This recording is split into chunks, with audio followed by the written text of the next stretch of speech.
নীলাদ্রি লেকে নীল শাড়ি পরে চলে এসেছি, তাও আবার সবার চোখ ফাঁকি দিয়ে। জামাই তো রেগে কথাই বলছিল না আমার সাথে। সারা রাত না ঘুমিয়ে এই 2 দিনের জন্য ভাসমান বাড়িটাকে আটকে রেখেছিলাম। পাহাড়ের আকাশে জাস্ট একটু উড়ে বেড়াবো তাই। আমি তো আমার মতো আমার খুশির কারণটা কি সেটা খুঁজে বের করি, কারণ এই আমিটাকে আমি ছাড়া কেউ বোঝে না। আসসালামু আলাইকুম, কেমন আছেন সবাই? আজকে আমাদের শেষ দিন ছিল এবং আমি প্রতিবারের মতোই নীলাদ্রি লেকে ভোরবেলা আসি। আমাদের বোটটা ছেড়ে দিতে চাচ্ছিল, বাট আমি আটকে রেখে চলে এসেছি লেকে। ভীষণ ইচ্ছে করছিল যে নীলাদ্রি লেকে নীল শাড়ি পরে ঘুরে বেড়াবো। আহা, যদি বৃষ্টি পেতাম তাহলে জীবনটা সার্থক হয়ে যেত। এছাড়াও আমি প্রাণচঞ্চল একটা মেয়ে, আমি দৌড়ে বেড়াতে ভীষণ পছন্দ করি। এখানে যেন মনে হচ্ছিল আমি আকাশে উড়ে বেড়াচ্ছি। আমার মতো এই পাহাড় প্রেমিক মেয়ে কে কে আছে বলেন তো? প্রকৃতি দেখবোর জন্য সারাটা রাত না ঘুমিয়েছিলাম। লেকের পাশে আমাদের হাওড়ে সুলতান বোট রাখা ছিল, তারপরও আমি কিন্তু এসে ভিডিও করি নাই, কারণ সকালের ওয়েদারে ফিল নিতে চেয়েছিলাম। ভেবেছিলাম এই বুঝি বৃষ্টি নামবে, কিন্তু কই, বৃষ্টি তো হলো না। জানি না কেন টাঙ্গুয়ার হাওড়ে আসলে সবচেয়ে ভালো লাগে আমার এই জায়গাটাই। ছোট ছোট পাহাড় থাকে, লেক থাকে, বড় পাহাড় আছে, এন্ড আকাশ থেকে বৃষ্টি নেমে আসে। আল্লাহ যদি বাঁচায় রাখে এবং ভাগ্যে রাখে তাহলে প্রতি বছর বর্ষাকালে এই জায়গাতে আসতে চাই। দেখেন, এই ভোরবেলা আশেপাশে কেউ নাই, কিন্তু যত সময় যাবে মানুষের ভিড় হয়ে যাবে।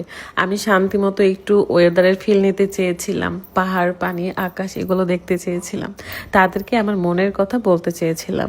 বলে দিয়েছি, তারা বলেছে বিথি তুমি ধৈর্য ধরো। আমি বুঝে গিয়েছি তারা এটাই বলেছে, আর এই ধৈর্যটাই আমার সঙ্গী। কেউ কি জানে? জানবে কি করে? আমি তো কখনো কাউকে বলিই নাই যে আমার কিসে খারাপ লাগছে। তারপরেও আমি যে কিসে আনন্দ পাবো, কোথায় গেলে সুখ খুঁজে পাবো, সেটা নিজে নিজেই বের করি। এতটুকু বুঝে গিয়েছি এই বিথি মেয়েটার হাসি খুশির কারণ শুধু বিথি হতে পারে। অনেক বকলাম, জাস্ট আধা ঘন্টা সময় নিয়ে এসেছিলাম। আমার আধা ঘন্টার মধ্যে ঘোরাফেরা শেষ। অ্যান্ড আমার স্যান্ডেল কেন জানি কেউ একজন গাছে উঠায় রাখছিল, ওটাই নামিয়ে আমি আবার পরে নিলাম। 30 মিনিটের নাম করে আমি এখানে 50 মিনিট থেকে গিয়েছি।